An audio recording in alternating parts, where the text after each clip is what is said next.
Good morning all. എല്ലാ ദിവസവും രാവിലെയുള്ള പ്രീ മാർക്കറ്റ് റിപ്പോർട്ടിലേക്ക് കിടക്കാം.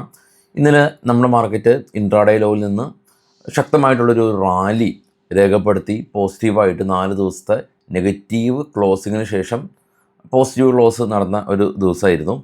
പക്ഷേ എഫ് ഐസിൻ്റെ ഭാഗത്തു നിന്നുള്ള സെല്ലിംഗ് പ്രഷർ വീണ്ടും വലിയ തോതിൽ ഉണ്ട്. ഇന്നലെയും അവർ 8,362 കോടി രൂപക്ക് എഫ് ഐസ് ഇന്ത്യൻ മാർക്കറ്റിൽ സെല്ല് നടത്തിയിട്ടുണ്ട്. നമ്മുടെ മാർക്കറ്റ് ക്ലോസ് ചെയ്തതിന് ശേഷം യൂറോപ്യൻ US മാർക്കറ്റുകളിലെല്ലാം തന്നെ വളരെ പോസിറ്റീവ് മൂവ്മെൻറ്റാണ് ഉണ്ടായിരുന്നത്. ഏറ്റവും താഴെ കാണാം നാസ്ഡാക്ക് ഡോ പോസിറ്റീവിൽ ക്ലോസ് ചെയ്തു. FTSE CSE 40 DAX German UK France മാർക്കറ്റുകളെല്ലാം തന്നെ പോസിറ്റീവിൽ ക്ലോസ് ചെയ്തു.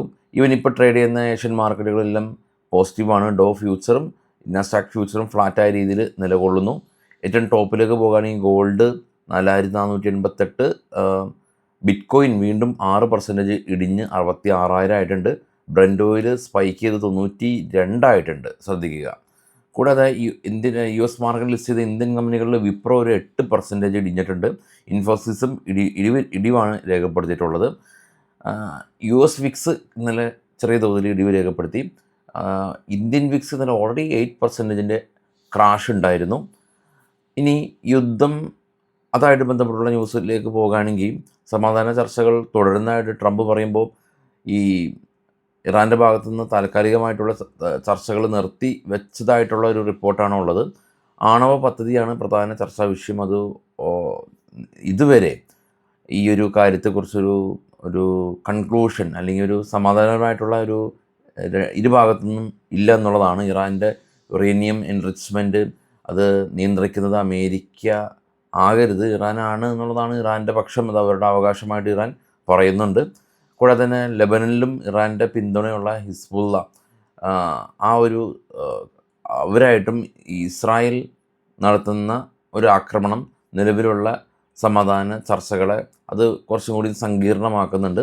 അമേരിക്ക പറഞ്ഞതിനെ തുടർന്ന് ഇസ്രായേൽ ആക്രമണങ്ങൾ മാറ്റി വെച്ചു എന്നുള്ളൊരു റിപ്പോർട്ടുണ്ട്.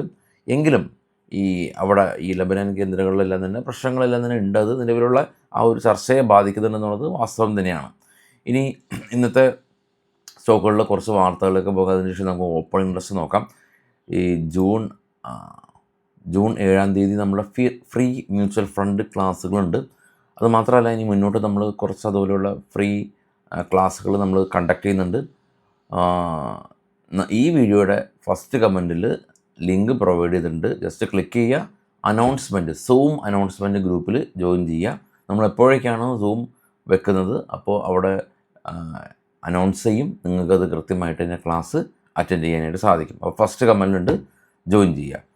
ഇനി സ്റ്റോക്കുകളുടെ കുറച്ച് വാർത്തകളിലേക്ക് പോകാം. അദാനി പോർട്ട് ഇവരുടെ വോളിയം 15% ഉയർന്നു ഉള്ള ന്യൂസ് ഉണ്ടായിരുന്നു. കാനറ ബാങ്ക് ഫണ്ട് റൈസ് ചെയ്യുന്നുണ്ട്. 2,500 കോടി രൂപ ഫണ്ട് റൈസ് ചെയ്യുന്നുണ്ട്. ഇൻഡിഗോ ഇവർ മാഞ്ചസ്റ്റർ UK ഓപ്പറേഷൻ താൽക്കാലികമായിട്ട് നിർത്തിവെക്കുന്നു എന്നുള്ള ന്യൂസ് ഉണ്ട്.